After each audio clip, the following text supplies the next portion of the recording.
Well, everyone, let's go and do another comparison between the iPhone SE 2020 and against the Samsung Galaxy S10. Now, the S10 is an older flagship, of last year, and to be honest, there's nothing more crazier than seeing a older phone, not even that old, this is a year old, depreciating in value. And the S10 has depreciated crazy amounts in the used market. This thing costs, you can get one on Amazon for less than $430. Now, they might be a little bit more expensive, it might be cheaper, prices fluctuate a lot, but I'll link one of these down in the description for that price, which is crazy. And I think at that price point, these two are almost the same exact price when it comes down to it, brand new for here and a used one here, so that's definitely pretty crazy. Now, before I get too deep, I will tell you I am giving away an iPhone SE 2020. If you want to enter, all you have to do is subscribe to the channel and follow me on Twitter and Instagram. I'll be randomly picking a winner from one of those followers on May 8th, so whenever that happens, I'll go and let you guys know on Twitter and Instagram, so keep a like down on my Twitter and Instagram, so whenever I actually pick the winner, all those links are linked down below as well. But that price point thing that I stated earlier, that is probably one of the craziest things, and honestly, if you can snag a Galaxy S10 for the same price as the SE2, that's a pretty big deal.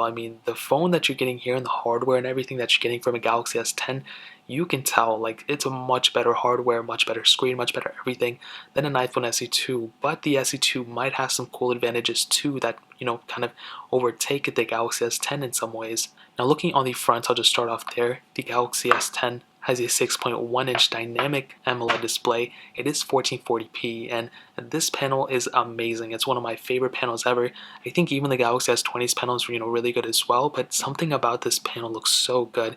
And now that we're on One UI 2, we have dark mode, which is really cool. So if we load things up, we have dark mode. It's really nice. And I'm honestly, it might seem like I'm trying to hype up the Galaxy S10 a lot or whatever, but it is what it is, you know what I mean? I use an iPhone 11 Pro as my main phone, like this is my main device, so it's not like I'm like an Android fanboy or something, but I am. I own a lot of Android phones, and the Galaxy S10 is a tremendous phone, and that screen is so good, and the darks are completely off because it's a OLED display, and for sure at the end of the day, I really do like, and there's very little bezel around the display too. You have a little bit at the top and bottom, you have that whole punch display in the top right corner, and for sure at the end of the day, the Galaxy S10 has a tremendous panel, whereas on the iPhone SE2, we have a 4.7-inch IPS panel. It's 750p, it's not an ugly panel, it's not like anything like that, but I do think at the end of the day, this panel just doesn't quite compete with something like a Galaxy S10. On the iPhone SE2, we have, 750p panel. It has True Tone, which is really cool. We have haptic feedback, which is nice as well.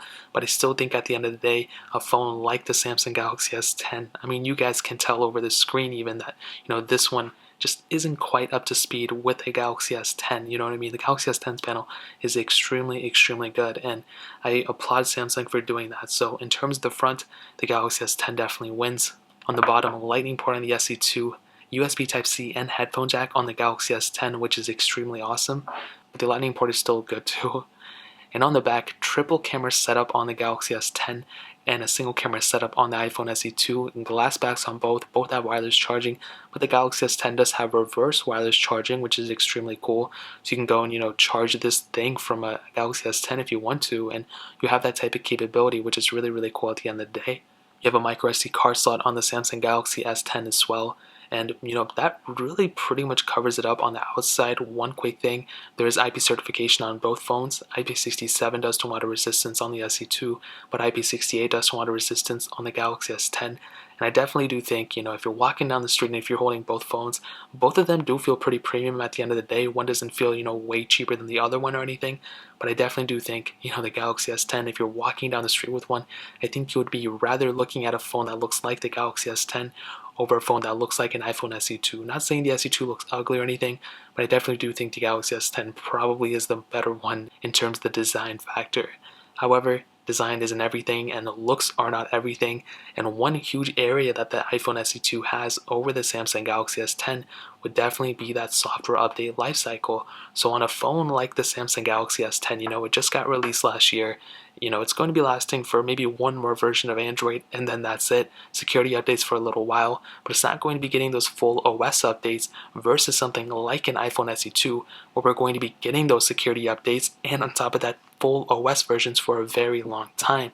So for sure, at the end of the day, what I will tell you, when it comes down to it, the iPhone SE2 is the better phone when it comes down to the software updates. This phone is going to be lasting for a very, very long time. You can get this phone now and have it last for many more years. The sad thing about the Galaxy S10 is that Even when it comes down to the software updates and custom ROMs and everything, you can't even custom ROM this phone, so there's not even any capability of doing that. Whereas on the SE2, we don't have that either, but at least this phone will be lasting for a very long time, and I'm sure a jailbreak will come out for this thing.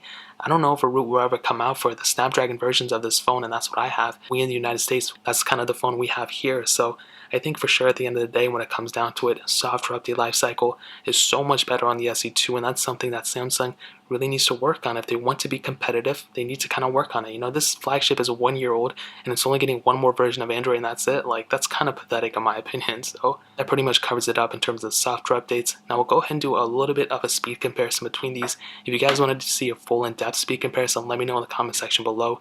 But the iPhone SE2 has that Apple A13 Bionic chip, hexa-core CPU, and 3 gigs of RAM. The Samsung Galaxy S10 has that Qualcomm Snapdragon 855 chipset, octa-core CPU, and 8 gigs of RAM on both models. So let's go and see which one is the faster one between both of these. Okay, we're back. Let's go and delete all these apps in the background, and I think I have all them cleared out. So let's start loading them up. Let's do Twitter. 3, 2, 1. For sure the iPhone SE2 was faster there. Facebook. 3, 2, 1. Again, SE2 was faster. Fruit Ninja. 3, 2, 1. And one thing I want to note is with the S10, for some reason, every time you click an app, and this is a lot for many Android phones, for some reason when you click on them, they just glitch up a lot, which is very annoying. Snake versus Blocks. 3, 2, 1.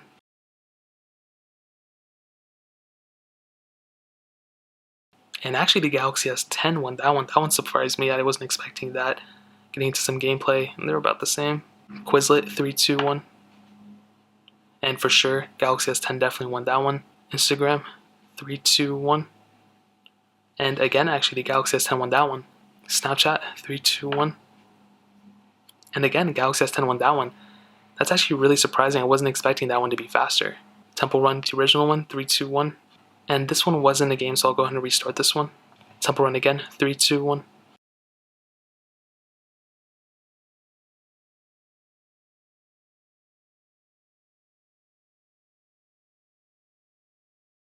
And actually the SE2 was a little bit faster there. Getting into some gameplay to see if there's a difference at all. And they're about the same when it comes down to it. Real Racing 3, 3, 2, 1.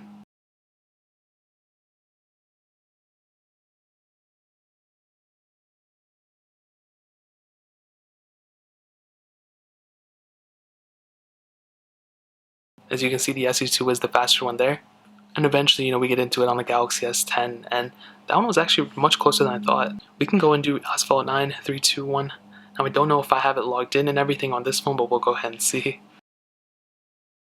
And even to get into that loading panel, I think was faster on the SE2, even though this one didn't load up quite well. So I definitely think at the end of the day, the Samsung Galaxy S10 is still a very fast phone. But the iPhone SE2 I think is a little bit faster than it a couple times. Not every time, but definitely a couple times. The iPhone SE2 is faster in my opinion than the Samsung Galaxy S10. And like I stated with the Samsung Galaxy S10 and iPhone SE2 comparisons, I'll be doing a full in-depth speed test probably at some point. But I'll be doing another camera test as well between these two, but I'll briefly hit on them in this video so we can kind of go forward from there. But the iPhone SE 2020 has a single camera setup. The Samsung Galaxy S10 has a triple camera setup, and I think you guys know where I might be going with this.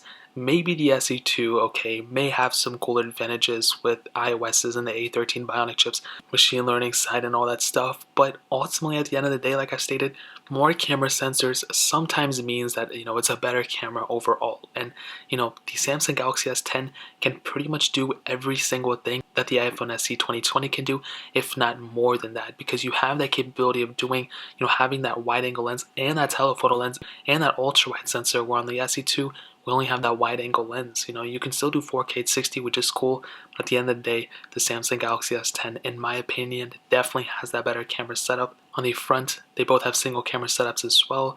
The SE2 has a 7 megapixel sensor, Galaxy S10 has a 10 megapixel sensor, and you have the capability of doing 4K at 30 frames on that S10, which is really cool. So definitely at the end of the day, the Samsung Galaxy S10 has the better camera sensor for sure.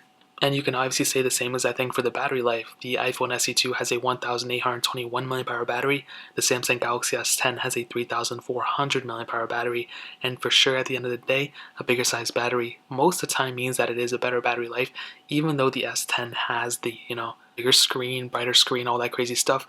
The SE2, in my opinion, the battery life is probably one of those things that isn't necessarily the best on this phone. Not saying, it's a horrible battery life, but it's definitely below average. Whereas on the Samsung Galaxy S10, it actually has pretty decent battery life at the end of the day. So the question is, should you go pick up the Samsung Galaxy S10? Should you keep the SE2? Should you get the SE2? Whatever. In my opinion, dude, if you have the money, which they're almost exactly the same price on Amazon, I would recommend picking up a Samsung Galaxy S10 over the iPhone SE2, in my opinion. I'm not saying the SE2 was a bad phone, but when it comes down to both of these, for sure, at the end of the day, the Samsung Galaxy S10, I believe, is the better battery life for sure, and just the better phone overall. Not just battery life, I misspoke, but just the better phone overall. You're getting a much better camera, much better screen, much better battery life, micro SD card slot, all those cool things in a phone that's really the same exact price as the iPhone SE2. And just looking at them, I mean, which one would you rather have, you know what I mean? So that pretty much covers up that. If you guys have any other questions or anything, let me know in the comment section below. Hit the like button, that would mean so much, but definitely hit that subscribe button. Every single subscriber that we get really does count, so it means so much if you guys could hit that. Also check out the other links down in the description as well. My Twitter, my Instagram, my second channel, all those links are linked down below. I'd really appreciate if you guys to check it out. More importantly, everything else, I love every single one of you guys. Hopefully I'll catch you guys in the next video. Peace out till then.